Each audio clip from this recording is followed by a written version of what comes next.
evening. For today's video guys, maghimo ta og adobo nga manok. Naghiwa-hiwa na ko og manok diani, then ato na siyang giugasan. Then nagprepare pud ko diri og patatas, luya, sibuyas ug ahos. So adisar na ko na siya hiwaon guys. Syempre ato na siya naugasan guys. So naugasan ako ang patatas. Then hiwaon lang nato pud siya king ani kadagko. Nindot manggod siya guys na ay gulay ang adobo. Patatas gyud ang among ginabutang sa among adobo. Then half cook lang sad pod ang among pagkaluto di ani. Sakto lang, dili siya hilaw, dili pud kaingon nga lata. Sakto lang gid siya. Then sa sibuyas guys, kag may gagmay pud akong paghiwa kay para nindot sad kay siya tan-awon ba sa imong pagluto, sa imong paggisa, dili kaingon nga dagko. Sakto lang pod guys. Apil pod ang ang luya og ang ahos. Nya ginabutangan gyud nako ang adobo ug luya kay para mawala jud ang lansa sa manok. Nindot pod nga naa pod siya luya og mag-adobo ka, di ba? Kasi ang lansa magud sa manok mawala gyud na siya guys. Muna ang ginabutangan gyud nako na.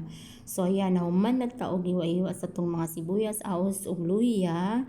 So magpainit ra ta din ha og kalha dayon. Ayan, prepare na tanan guys ang atong lutoon. Then nagpainit ra ko og kalha, gibutang na ko diri ang ahos, then isunod din ako din na pag nag-aroma na siya ang ahos guys, isunod na ko ang sibuyas ug ang luya. So lisod kayo kung kamot guys, kinagawa kog isa ka cellphone niya.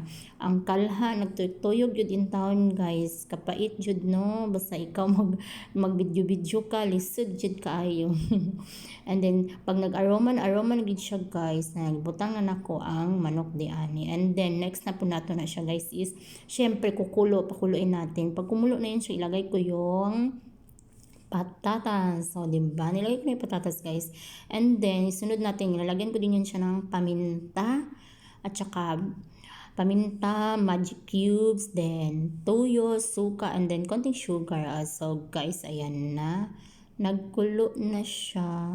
So, yummy na, diba? Nakakatakam na talagang yung adobong chicken natin. And nagluto talaga ako, guys, kasi hindi na kami makaluto bukas. Kasi Friday is so busy na, maraming bisita. Family day po dito sa amin. And finally, guys, luto na ng ating adobong chicken. And I hope you like this video. And don't forget to like and share. Thank you!